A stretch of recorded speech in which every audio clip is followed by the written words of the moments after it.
Kekayaan alam Indonesia tak terbilang banyaknya. Sayangnya, hanya sebagian kecil masyarakat yang paham dan tahu persis cara memanfaatkannya untuk meningkatkan kesejahteraan mereka. Kali ini, tim Indonesiaku mengajak Anda menjelajahi hutan di Desa Tritik, Kecamatan Rejoso, Kabupaten Nganjuk, Jawa Timur, yang dipenuhi rimbunnya tanaman porang.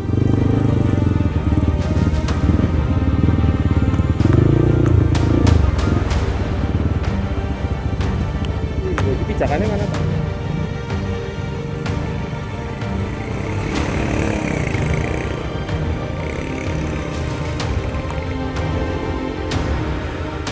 Nilainya yang sangat tinggi dan diminati banyak negara membuat porang menjadi tanaman umbi bintang 5 yang manfaatnya telah diakui dunia.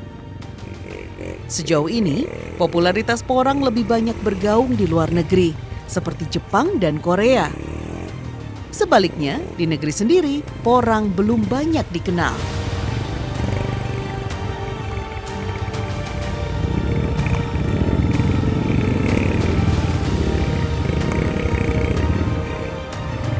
Nanti saya jalanin dulu, Pak. Nggak bisa ya? Yuk, jalan. Untuk mendapatkan hasil yang terbaik, para petani porang harus masuk ke dalam hutan untuk mencari lahan yang gembur agar porang yang dihasilkan menjadi lebih bagus dan lebih baik. Bisa, Pak?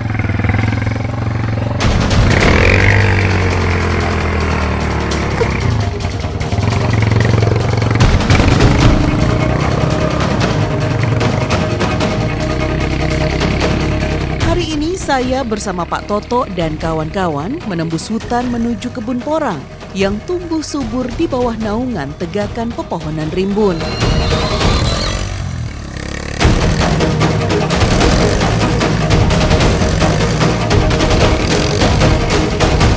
Di Jawa Timur, budidaya tanaman porang bergerak cukup pesat, menyambut permintaan pasar ekspor yang terbilang sangat besar.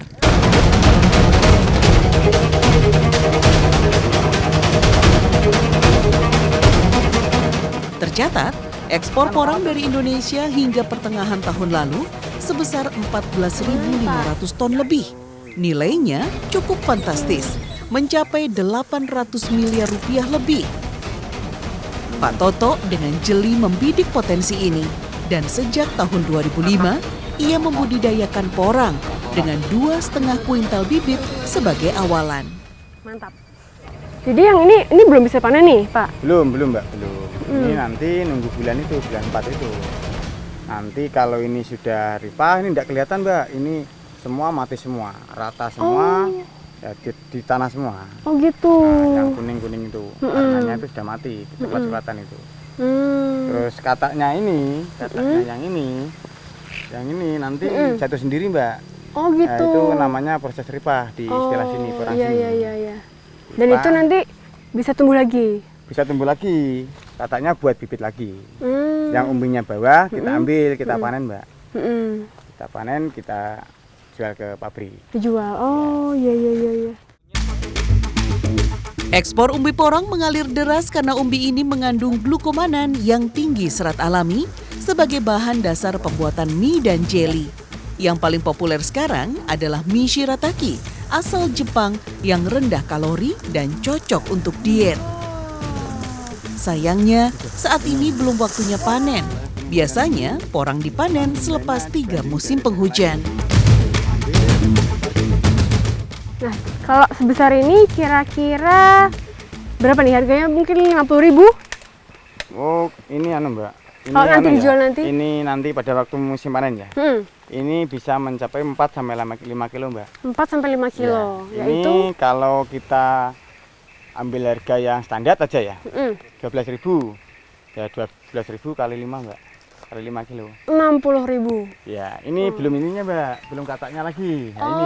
Oh, iya. Ini porang ini, Mas, Mbak. Ini panennya atas bawah.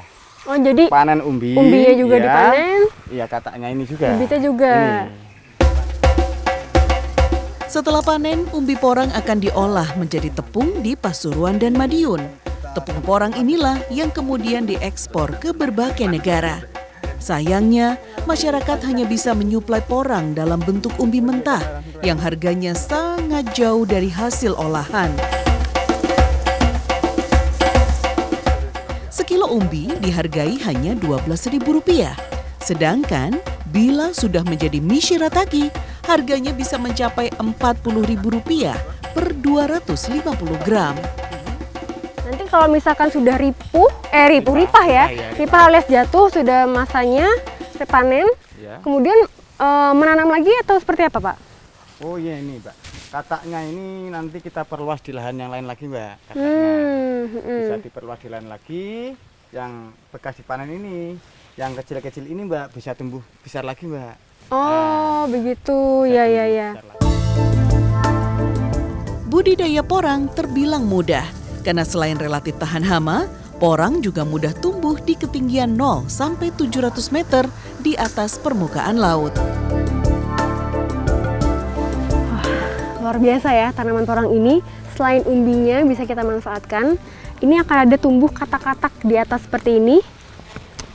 Nah, katak-katak ini kalau sudah 3 musim usia pohonnya bisa mencapai 50 katak per pohon. Dan ini dia, katak-katak ini bisa menjadi bibit yang akan ditumbuhkan kembali menjadi porang-porang lagi. Mahal harganya. Biasanya porang dikembangbiakan dari katak alias bibit unggul porang yang dijual seharga Rp300.000 per kilogram. Pak Toto, ini kan kita udah masuk-masuk ke hutan seperti ini.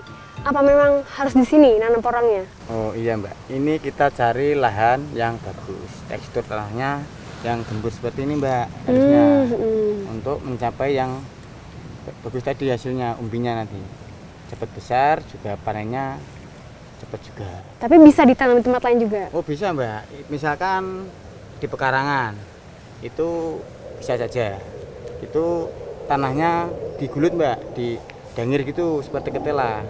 Jadi biar agak gembur sedikit tanahnya.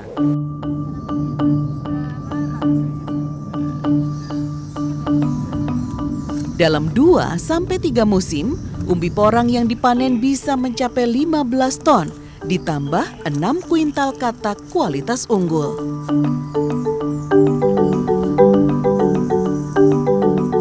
Ya, Pak, seperti ini ya Pak. Nah, sebenarnya untuk menanam porang ada berbagai cara, tidak hanya dengan bibit yang ada di polybag seperti saat ini, tapi ada juga menggunakan bibit katak. Nih yang tumbuh-tumbuh di daun dan juga batang porang, atau bisa juga dengan umbinya sendiri seperti ini.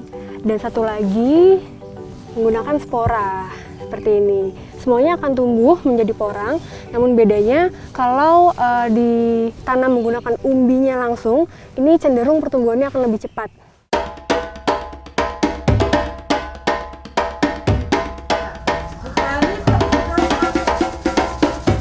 Aktivitas yang terkait budidaya porang tidak berhenti di hutan saja. Sejumlah pengepul besar juga sibuk memperjualbelikan porang yang kini sedang diminati pasar.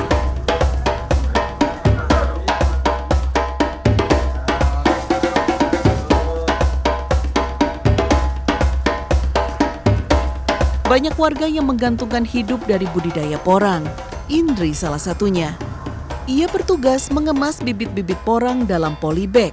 Selain itu, ia juga mengolah umbi porang menjadi chips. Chips adalah irisan tipis umbi porang yang menjadi bahan baku pembuatan tepung porang di pabrik. Biasa sehari ngabisin berapa porang, Mbak? Ya banyak Mbak, biasanya juga bisa 1 ton. 1 ton? Ya ini aja 100 kilo. Ini baru 100 kilo ya? Oh, banyak juga. Mbak, saya boleh coba ini? Ininya? Gini ya, Mbak? Ya. Garus.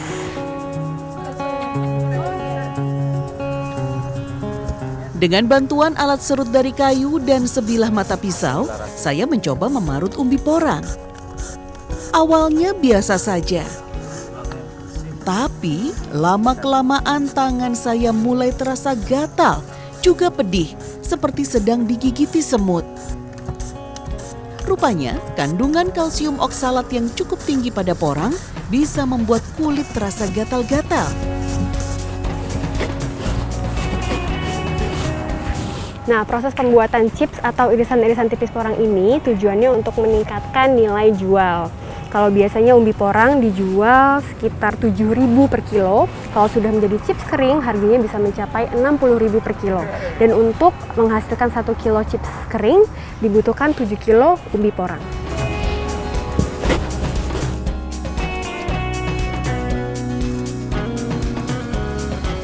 Setelah diparut, irisan chips porang dijemur di atas jaring berongga selama 4 hingga 5 hari.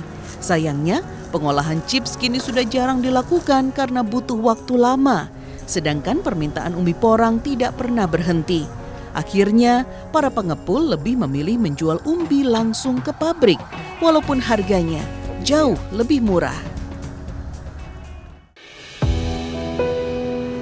Sebagai buruh, Indri dibayar harian sebesar Rp70.000. Hidup serba pas-pasan seorang diri dan harus membesarkan buah hatinya membuat Indri terpaksa bekerja serabutan. Ia juga berjualan kecil-kecilan di rumahnya.